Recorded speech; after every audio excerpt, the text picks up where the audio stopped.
This is Time Warner Cable's local edition. I'm Brad Pomerance, and Joe Fajardo is back. He is the outgoing mayor of the city of San Fernando. Of course, he remains on the city council as part of a rotating mayoral system. We've been speaking about high-speed rail, and very significant news in the last few weeks and months.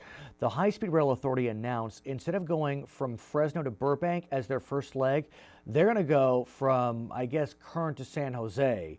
So that throws a lot of questions into high-speed rails construction and its impact in San Fernando. Absolutely. What can you tell us? Well, thanks again for having me on your show. And I think that some of the recent developments you've been discussing are the changes to SR 14. As you and many of your viewers will recall, SR 14 is the route that would go through the city of San Fernando and divide it with a 20-foot high wall.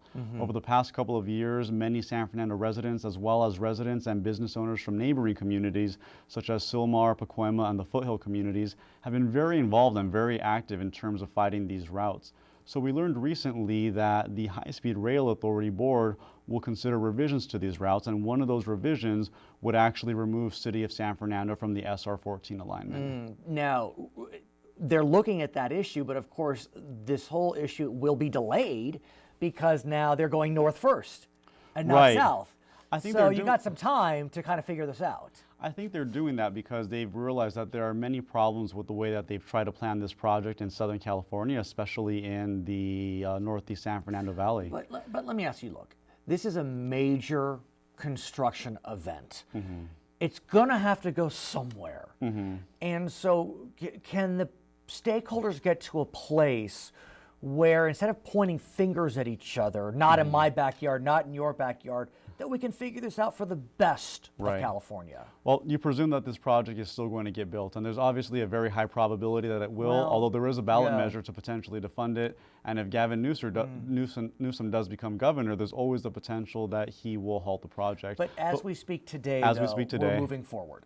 And I think that all of the community leaders are still committed to working together, even though San Fernando was, even though San Fernando was removed for SR 14, there are still many community leaders, many community activists who are upset because their communities are still adversely impacted by this new route. But someone's going to be adversely impacted. It's impossible not to be. Impossible. You can make that argument, but I think that the stronger argument is that you can mitigate negative impacts as much as possible. And so we need to continue working together. So tell me what you're going to be doing, because look, I'm sure you're still active. Even though San Fernando won't be impacted, it appears, look, you're part of the team. You're part of the conversation. And many of these other communities have helped us. And so I don't see the city of San Fernando, or at least me personally, abandoning everyone else when they've been instrumental to this development and helping us remove San Fernando from the map if it gets approved from the High-Speed Rail Authority Board. I mean, it's a little esoteric, but what are your thoughts in terms of where we can navigate this train so it minimizes the impacts, as you suggest?